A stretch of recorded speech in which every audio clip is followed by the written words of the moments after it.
Hello guys, welcome to Traders Card channel. आज मैं आपके लिए एक सेफ़ इन्वेस्टमेंट अपॉर्चुनिटी लाया हूं जो कि डिस्काउंट में अवेलेबल है। ये उनके लिए है जो फिक्स्ड रिटर्न इन्वेस्टमेंट करते हैं। मोस्ट ऑफ पीपल हम में से फिक्स्ड रिटर्न इन्वेस्टमेंट ही करते हैं। अब देखते हैं इसमें क्या क्या हमारे पास अवेलेबल है। फर्स्ट ऑफ ऑल, जो जिनका एज 70 प्लस है उनको रिटायरमेंट एंजॉय करना चाहिए। उनके लिए एफडी अलोन बेस्ट ऑप्शन है।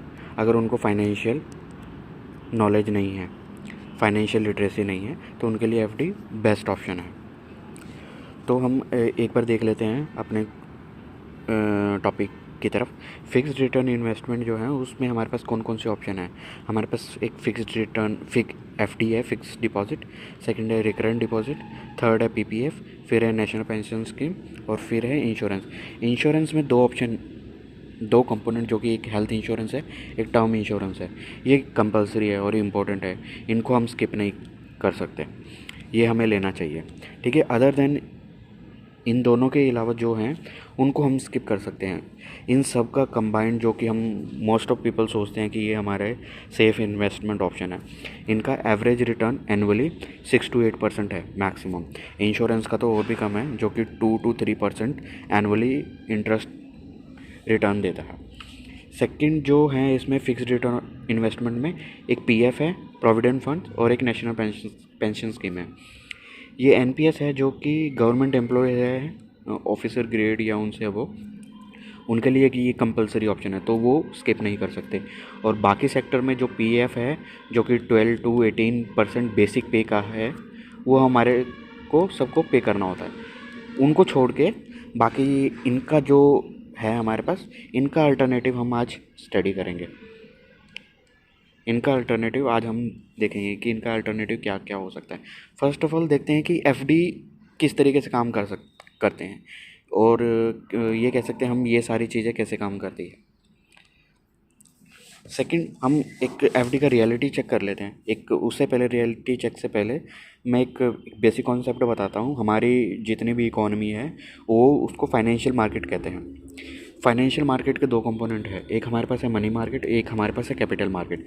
मनी मार्केट क्या होता है, जिसमें हमारे पास सारे बैंक अवेलेबल होते हैं, जो बैंकिंग जो होती है वो हमारी मनी मार्केट से डील करती है। ठीक है। और कैपिटल मार्केट है जो हमारी जनरली इक्विटी मार्केट से डील करती है। कैपिटल मार्केट को इक्विटी मार्केट भी बोलते हैं और वाइस वर्सा। अब ये इसका साइकिल कैसे काम करता है। एक इंडिविजुअल पर्सन, इंडिविजुअल और ग्रुप ऑफ इंडिविजुअल, ये अपना एफडी बैंक में देते हैं, और बैंक आइदर उनको इन्वेस्ट करता है कैपिटल मार्केट्स में, बॉन्ड मार्केट्स में, ट्रेजरी बिल्स में, और कॉर्पोरेट बॉन्ड्स में। ये उनके इन्वेस्टमेंट सोर्स है। इनसे जो रिटर्न आता है वो बैंक को मिलता है, और बैंक को जो रिटर्न मिलता है उसका जो उसमें से जो अपना मार्जिन रखने के बाद जो रेस्ट होता है वो फिक्स डिपॉजिट होल्डर को रिटर्न कर देता है। अब जो बैंक फिक्स डिपॉजिट होल्डर को रिटर्न देता है एनुअलाइज जनरली 6 to 6.75% होता है। ये मैं एक करंट का एचडीएफसी का एग्जांपल लिया है, जिसमें जनरल पॉपुलेशन के लिए 6 है और सीनियर सिटीज़न के लिए 6.7% है। मैं 7% कंसिडर कर रहा हूँ, एक एवरेज एफडी दे देता है। और हमारे पास एक जो इस एफडी के अगेंस्ट जो हमारे पास काम करता है कॉन्सेप्ट, वो इन्फ्लेशन है। इन्फ्लेशन का बेसिक, एक अगर लेमन लैंग्वेज में बोला जाए इन्फ्लेशन क्या है, इन्फ्लेशन एक डेप्रिसिएशन ऑफ मनी कॉन्सेप्ट है। मीन्स हमारा एक पर्टिकुलर ईयर्स में जो भी हमारे पास एक रुपये की वैल्यू है, फॉर एग्जांपल हमारे पास इस ईयर में एक 100 रुपीज़ का कोई एक कंपोनेंट आता है, कोई एक एसेट आता है या कंपोनेंट आता है, कोई एक कंपोनेंट है। नेक्स्ट ईयर उसमें 100 प्लस उसका जो भी इन्फ्लेशन रेट है वो उसका फाइनल, नेक्स्ट ईयर में उसका फाइनल कॉस्ट बन जाएगा। अगर इन्फ्लेशन रेट 6% है तो नेक्स्ट ईयर वो हमें वही सेम चीज़ जो पिछले साल हमें 100 रुपये की मिल रही थी, वो नेक्स्ट चीज़ हमारे को 106 रुपये में वो चीज़ मिलेगी। अब आरबीआई ने एक हमारा इंडियन इकोनॉमी के लिए जो स्टेबिलिटी, अगर इंडियन इकोनॉमी स्टेबल रहनी है उसके लिए एक इन्फ्लेशन रेंज डिसाइड की है, जो कि है 4% ±2%। ±2% का मतलब क्या है, ये रेंज 2% टू 6% तक फ्लक्चुएट कर सकती है। मतलब इस रेंज में अगर रहेगा तो इंडियन मार्केट हमारी स्टेबल रहती है जनरली। अभी हम करंटली हाई इन्फ्लेशन से वर्ल्ड वाइड ग्लोबली फेस कर रहे हैं। हमारा currently last month on month inflation 7.4% है। मीन्स लास्ट इस करंट मंथ के लास्ट ईयर में अगर हमारे पास 100 रुपये की कोई चीज़ मिल रही थी, लाइक ये सितंबर हमारा चल रहा है, तो लास्ट सितंबर में हमारे पास कोई चीज़ 700 रुपये की थी, तो वो इस सितंबर हमारे पास 107 रुपये की है, सिंपल। और जो हमारे पास ये फिक्स डिपॉजिट का रिटर्न आया है उसमें से हमारे हाथ में क्या बचेगा? जो हमारा नेट रिटर्न्स होता है, जो हमारे पास एनुअल रिटर्न जो कि हमारे बैंक ने हमें दिया है, जो कि हम कंसीडर कर रहे हैं 7 to 8%, ठीक है, 7 to 8% एनुअली, माइनस जो भी हमारा इन्फ्लेशन रेट है। कंसीडर कर लीजिए ये मंथ ऑन मंथ इन्फ्लेशन है, तो मेरी रीडिंग क्या कहती है कि इस ईयर में 6.7 के आसपास हमारा इन्फ्लेशन रेट है। अप्रॉक्सीमेटली मैं 6.5 एक एवरेज कंसीडर कर रहा हूँ, क्योंकि एक या दो तीन साल के बाद हमारा इन्फ्लेशन रेट वापस इसी रेंज में आ जाएगा, 2 to 6%। 2% हमें कभी नहीं दिख रहा है, हम कभी नहीं देखा हमने। Generally 4 to 6% return inflation rate हमारा इस ईयर का, पर्टिकुलर ईयर का कंसीडर कर लेता हूँ, तो हमारे रिटर्न है 7.5%, एक एवरेज रिटर्न। किसी का 6% है, किसी का 7% है, किसी कंपोनेंट में 8% है, जैसे कि NPS में 8% हमारा रिटर्न्स है। तो माइनस जो हमारे पास 6% वैल्यू है, वेट अ मिनट, जो हमारे पास -6% जो भी इन्फ्लेशन रेट है उसको अगर माइनस करेंगे हमारे हाथ में बचेगा क्या? 1%। नेट सेविंग जो हमारी रिटर्न्स है वो 1.5% बचेगी। मीन्स हमने इन्वेस्ट किया था बैंक में 100 रुपया, बैंक ने हमें दिए 107.5 रुपया। इसमें से जो इफ़ेक्टिव जो इस 107.5 रुपीज़ की जो वैल्यू है, इसकी एग्जैक्ट वैल्यू है 101 रुपीज़ 5 पैसे। तो हमने एक पूरा साल लगाया, एक साल में हमें जो एप्रिसिएशन मिला है वो सिर्फ 1.5% का एप्रिसिएशन मिला है। अब इतना डेप्रिसिएशन मनी का देख के हम सोच रहे हैं कि ये सेफ़ इन्वेस्टमेंट है, जबकि ऐसा नहीं है। ये हमारा सिंपल डेप्रिसिएशन ऑफ मनी है। बैंक तो हमारे इस पैसे से बैंक कमा रहा है नियर बाय 13 to 15% एनुअली कमा लेता है, क्योंकि वो इक्विटी में भी इन्वेस्ट करता है, गोल्ड में भी इन्वेस्ट करता है, बॉन्ड्स में भी इन्वेस्ट करता है। तो यहाँ से 13 to 15% एनुअली जनरेट कर सकता है, इवन डाइवर्सिटी के साथ काम करते हैं तो। और हमें मिलता है 6 to 7.5% रिटर्न, उसमें इन्फ्लेशन हमसे दुगना ले लेता है, तो हमारे पास नेट बचता है 1.5 to 2% जनरली। अब इसका अल्टरनेटिव क्या है? इसके अल्टरनेटिव्स बहुत सारे हैं, उसमें से एक अल्टरनेटिव्स मैं आज डिस्कस करने वाला हूँ, जो कि एक्सचेंज ट्रेडेड फंड है, ETF। ETF का फुल फॉर्म क्या है? Exchange traded fund. अब इसकी खासियत क्या है? अब आपने सुना होगा स्टॉक्स होते हैं, जो कि इक्विटी मार्केट में हम स्टॉक्स बोलते हैं, इक्विटी मार्केट में, और उसके बाद हम बोलते हैं कि म्यूचुअल फंड्स, ठीक है। अब इन दोनों में डिफरेंस देख लेते हैं क्या है। सबसे पहले स्टॉक्स एक इंडिविजुअल कंपनी के स्टॉक्स होते हैं, एक इंडिविजुअल कंपनी के शेयर्स होते हैं। म्यूचुअल फंड क्या होता है? बास्केट ऑफ स्टॉक्स को हम म्यूचुअल फंड्स बोल देते हैं कि बास्केट ऑफ स्टॉक है, उसको एक बास्केट में रख दिया, वो हमारा म्यूचुअल फंड कहलाता है। अब जो एक्सपर्ट मींस जिनको फाइनेंशियल लिटरेसी है वो डायरेक्ट स्टॉक्स में इन्वेस्ट करते हैं, बहुत लोग इन्वेस्ट करते हैं। जिनको सिर्फ पैसिव इनकम लेनी है वो म्यूचुअल फंड में इन्वेस्ट करते हैं। अब इनके बीच का ऑप्शन है हमारे पास एक ETF, एक्सचेंज ट्रेडेड फंड। इसकी कैरेक्टरिस्टिक क्या है? ये बास्केट ऑफ स्टॉक तो है, ठीक है, बास्केट ऑफ स्टॉक्स तो है, लेकिन इसको हम ट्रेड कर सकते हैं, इसको हम ट्रांसफ़र कर सकते हैं वन पर्सन टू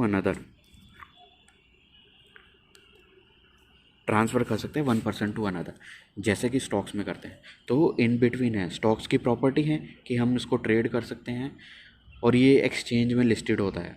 ठीक है। और ये म्यूचुअल फंड की प्रॉपर्टी इसके पास क्या है, बास्केट ऑफ स्टॉक्स है।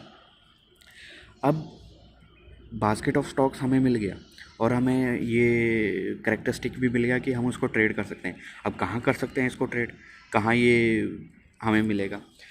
हमें सिर्फ स्पेसिफिकली ETF के लिए और स्टॉक्स के लिए तो चाहिए ही होता है, डीमैट अकाउंट चाहिए होता है हमें ETFs के लिए और स्टॉक्स के लिए डीमैट अकाउंट।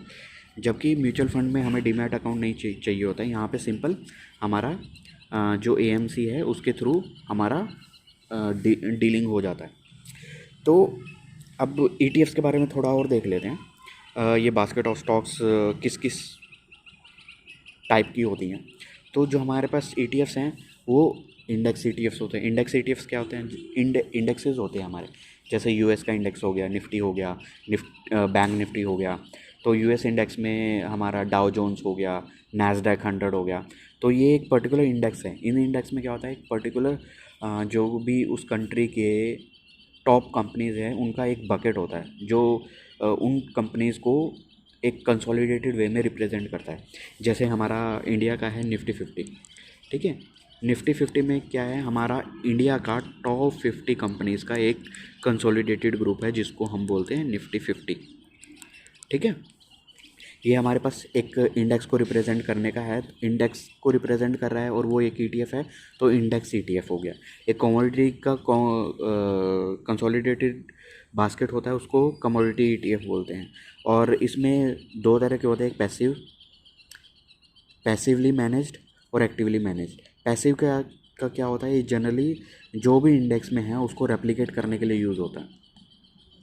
और एक्टिव में क्या होता है कि होते वो इंडेक्स के ही ऑप्शन है, इंडेक्स के ही स्टॉक्स होते हैं, लेकिन उनको एक्टिवली उनका वेटेज को हम करते रहते हैं, वेटेज को अल्टर करते रहते हैं, ठीक है। होते वही स्टॉक हैं, उससे इंडेक्स के बाहर कोई स्टॉक नहीं होगा, लेकिन उनका वेटेज टाइम के साथ हम चेंज करते रहते हैं। तो वो हो गया हमारा एक्टिवली मैनेज्ड फंड। और हमारे पास फॉरेन मार्केट, जैसे पर्टिकुलर कंट्री दूसरी कंट्री में इन्वेस्ट करती है तो उनके इंडेक्सेस में इन्वेस्ट करती है। US मार्केट हो गया, जापान, हांगकांग, सिंगापुर, ये ऐसी कंट्रीज़ है जो इन्वेस्टमेंट के प्राइम हब्स हैं।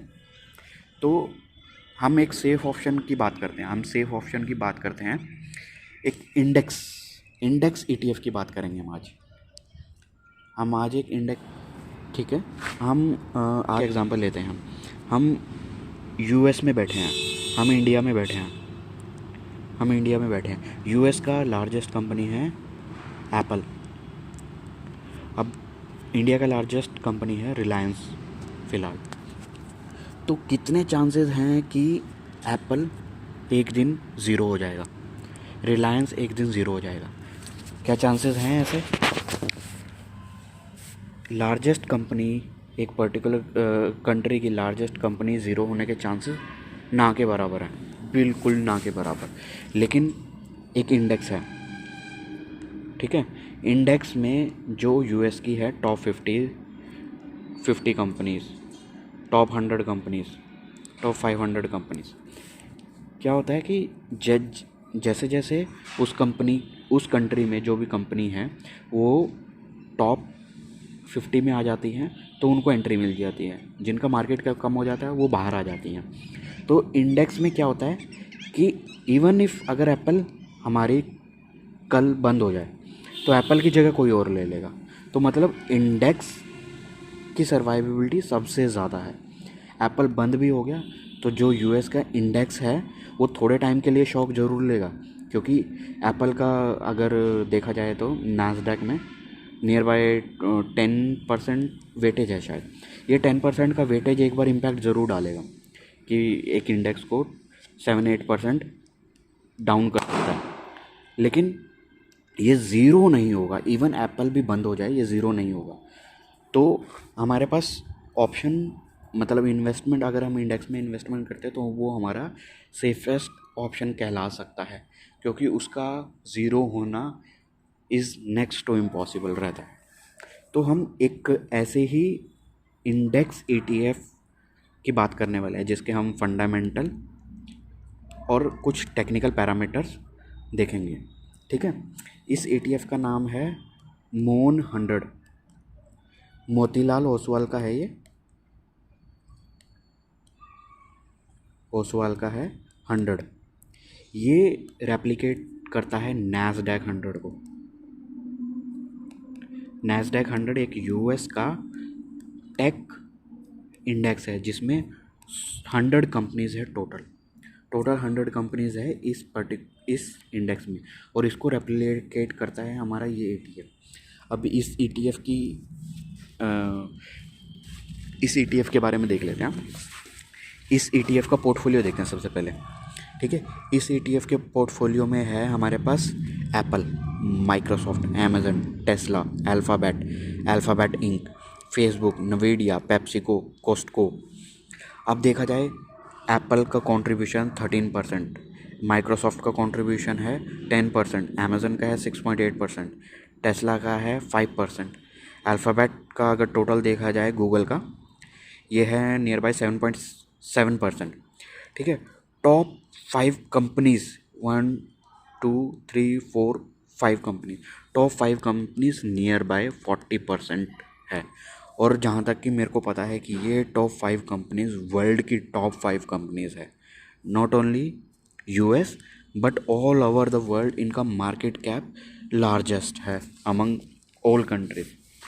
तो इन 5 कंपनियों के फेलियर एक साथ होने के chances is next to impossible. सबको पता है एप्पल का प्रीमियम, चाहे एप्पल कोई प्रोडक्ट बनाए, कुछ नया इनोवेशन करे या ना करे, उनका प्रोडक्ट चलेगा, 110% चलेगा। माइक्रोसॉफ्ट मोर देन 70-80% जो हमारे कंप्यूटर्स हैं, जो पर्सनल कंप्यूटर्स हैं जनरली, सारे विंडोज़ पे चलते हैं, 70-80%। Amazon largest retail commerce giant है। Tesla EV sectors, space sectors. Google आज 80% फ़ोन एंड्रॉयड बेस्ड हैं, जो कि गूगल का है, पूरा गूगल का नहीं है, लेकिन जो प्ले स्टोर है वो सर्विसेज गूगल की है। एंड्रॉयड जनरली ओपन सोर्स है, तो इस just play store and other service वो गूगल को बिलोंग करती है। फेसबुक है, नवीडिया है, ग्राफिक कार्ड्स, पेप्सिको, कॉस्टको, ये ऐसे कंपनी हैं जो नील होना इनका नेक्स्ट टू इम्पॉसिबल है। अब देखते हैं हम कि ये मोन 100 के नंबर्स क्या कहते हैं। मोन 100 का इंसेप्शन हुआ था 1 मार्च 2011।